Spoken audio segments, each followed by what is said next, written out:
तहे दिल से मेरे सभी प्यारे विद्यार्थियों का वेलकम है हमारे इस channel S R J mathematics पर। दोस्तों आई होप आप सभी अच्छे होंगे और अपनी स्टडी के अंदर अच्छे तरीके से बिजी होंगे और प्रिपरेशन एकदम कंप्लीट कर ली होगी। सबसे पहले तो मैं आपका शुक्रगुजार हूं कि आपने अपना कीमती समय जो है इस क्लास को दिया, और जिन्होंने हमारी इस क्लास को शेयर किया उनका भी धन्यवाद और जिन्होंने नहीं किया उनका भी धन्यवाद। तो दोस्तों सवाल आपके सामने लिखा हुआ, जैसा कि मैंने पिछली क्लास के अंदर भी आपको बताया था कि जब कभी भी अपन अगली क्लास डालेंगे यहां पर, तो उस क्लास के अंदर पग विचलन और कल्पित माध्य विधि को कंप्लीट करने का प्रयास करेंगे। तो उसी को अपन यहां पर आज खत्म करेंगे। तो मैंने लिख दिया, सवाल भी आपके सामने, दिए गए आंकड़ों का कल्पित माध्य विधि व पग विचलन विधि से माध्य ज्ञात करना है। तो सबसे पहले अपन कल्पित विधि पढ़ लेते हैं, फिर पग विचलन या पद विचलन भी कह सकते हैं, जिसको स्टेप वेरिएशन कहते हैं। ठीक है, तो पहले अपन कल्पित माध्य विधि पढ़ रहे हैं। कौन सी विधि पढ़ रहे हैं दोस्तों? कल्पित माध्य विधि। ध्यान से समझिएगा ना, फिर अपना ये जो चैप्टर है ना वो लगभग हो जाएगा। इसके अंदर फिर दो सवाल और बाकी है, एक तो एक्स और वाई की वैल्यू कैसे फाइंड की जाती है, और एक एफ बारंबारता, लुफ्त बारंबारता है, उसकी वैल्यू कैसे फाइंड की जाती है, उसको भी अपन अगली क्लास में कवर करने का प्रयास जरूर करेंगे। हाँ जी, वर्ग अंतराल को क्या बोलते हैं? एक्स बोलते हैं, और बाकी की बारंबारता क्या बोलते हैं? एफ बोलते हैं। ये 50 500 से कितना आ गया यहाँ पे? 520 आएगा ना। 500 से 520, फिर 520 से 540, 540 से 560, और 560 से 580, और भी है क्या? 580 से 600। कितना हो गया दोस्तों? 600। सबसे पहले अपन सारणी को क्या कर रहे हैं? सही बना रहे हैं। सारणी को अपन क्या कर रहे हैं? सही बना रहे हैं। ठीक है, एफ जो है, एफ 12 14 8 5 10, ये बना लिया अपन। सारणी को थोड़ा सा अपन ने क्या कर दिया? सीधा बना लिया। ठीक है, क्या बना लिया? सारणी को, सारणी को सीधा बना लिया।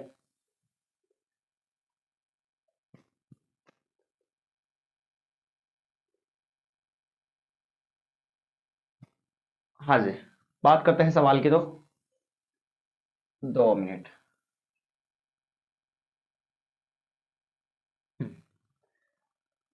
ये तो अपनी सारणी सवाल के अंदर दे रखी थी, उसको अपन ने लिखा ना।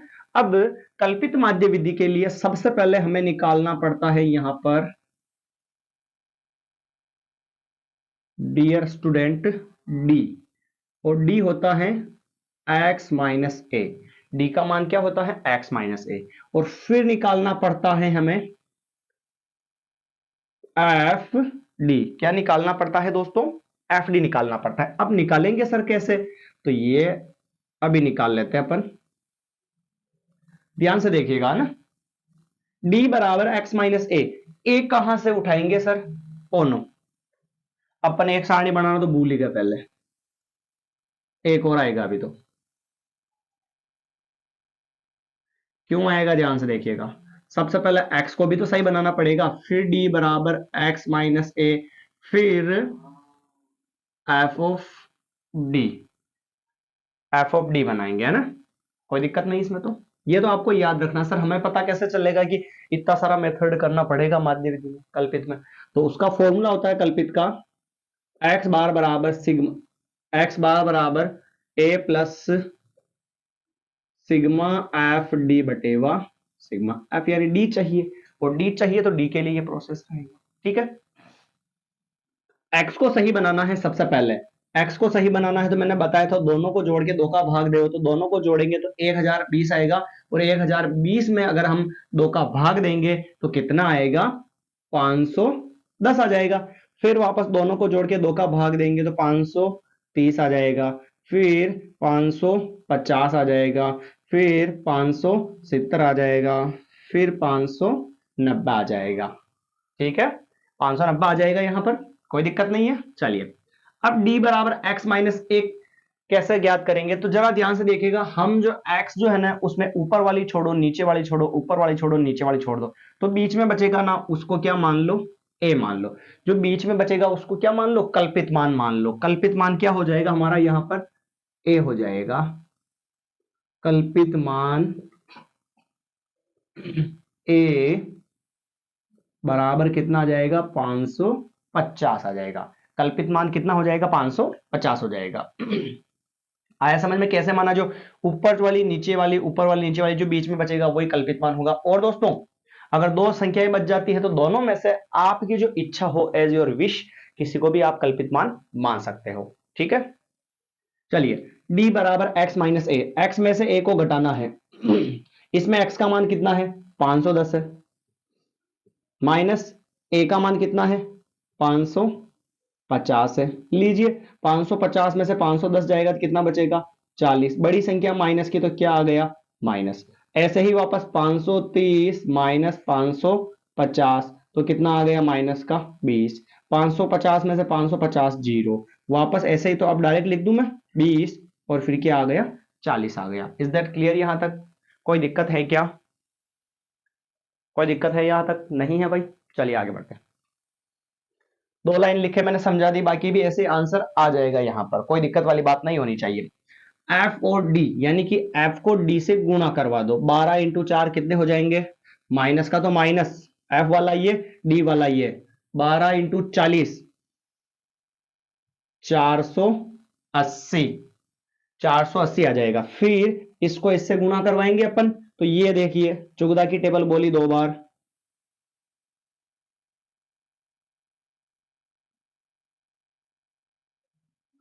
28 माइनस का 280।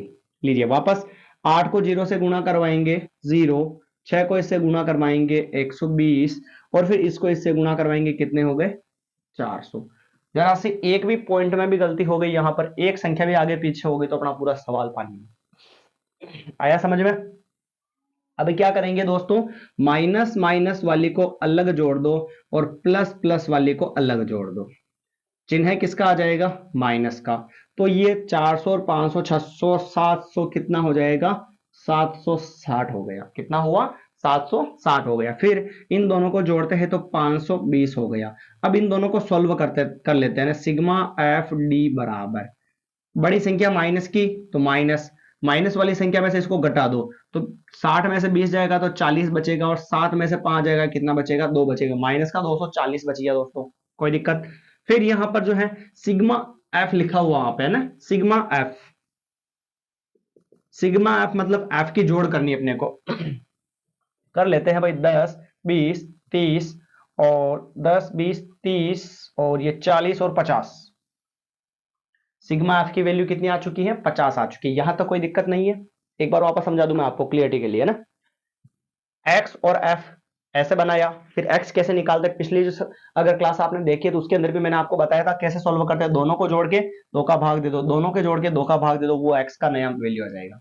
फिर कल्पित माध्य विधि में डी बराबर एक्स माइनस ए निकालना पड़ता है, तो एक्स माइनस ए, एक्स तो ये रहा अपना, और ए चयन करना पड़ता है ऊपर नीचे, ऊपर नीचे जो बचा वही अपना आंसर हो जाएगा, ए का मान। तो 550 एक्स का मान, पहली लाइन में 550 है, 550 माइनस 500, बड़ी संख्या माइनस की इसलिए ये कर लिया अपन ने। ऐसे सॉल्व कर लोगे।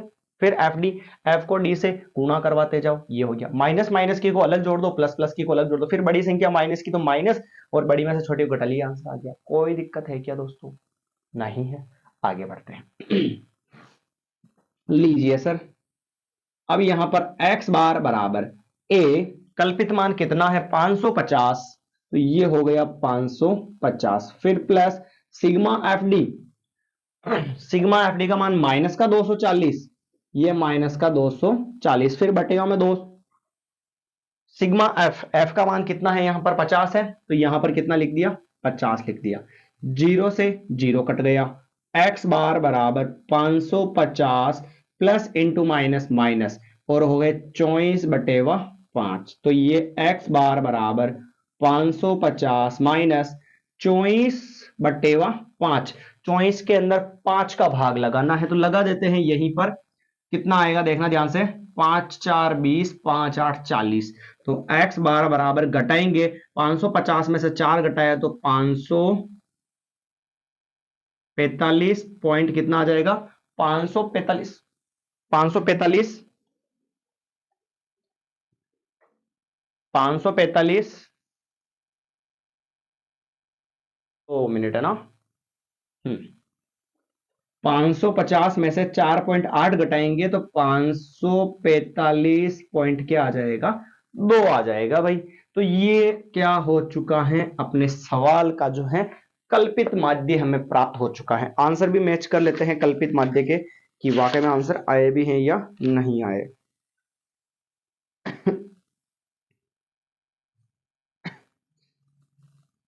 कल्पित माध्य तो इस सवाल में ही नहीं है। चलो कोई बात नहीं, ये आ चुका है 545.2 कल्पित माध्य विधि से इसका माध्य आ चुका है। और आंसर चेक भी कर सकते हैं कि अपने आंसर सही है या गलत, तो लगभग लगभग थोड़ा सा एवरेज बिठा सकते हैं। कैसे, एक्स के अंदर फर्स्ट वाली को छोड़ो लास्ट वाली को, फर्स्ट वाली को लास्ट वाली को, जो बीच में बचा आंसर उन दोनों के बीच में से ही आएगा। तो 540 में 540 और 560 के बीच में 545 दोस्तों आता है या नहीं आता है, आता है। तो यानी कि आंसर भी अपना लगभग सही है। तो ये तो अपनी एक विधि पढ़ी अपन ने आज, कल्पित माध्य विधि, ठीक है। और लगभग शायद 10 मिनट यहां पर हो चुके हैं। तो अगली जो भी क्लास होगी दोस्तों, इसका पार्ट 2 जो होगा उसके अंदर अपन पद विचलन या स्टेप वेरिएशन या पग विचलन विधि को समझने का अच्छे से प्रयास करेंगे। और हाँ, अगर क्लास अच्छी लगी हो और आपको समझ में आ चुकी है तो इसको क्लास को शेयर कर देगा और चैनल को सब्सक्राइब करना ना भूले। और वाकई में मैं आपका शुक्रगुजार हूं कि आपने अपना कीमती जो समय है इस क्लास को दिया है।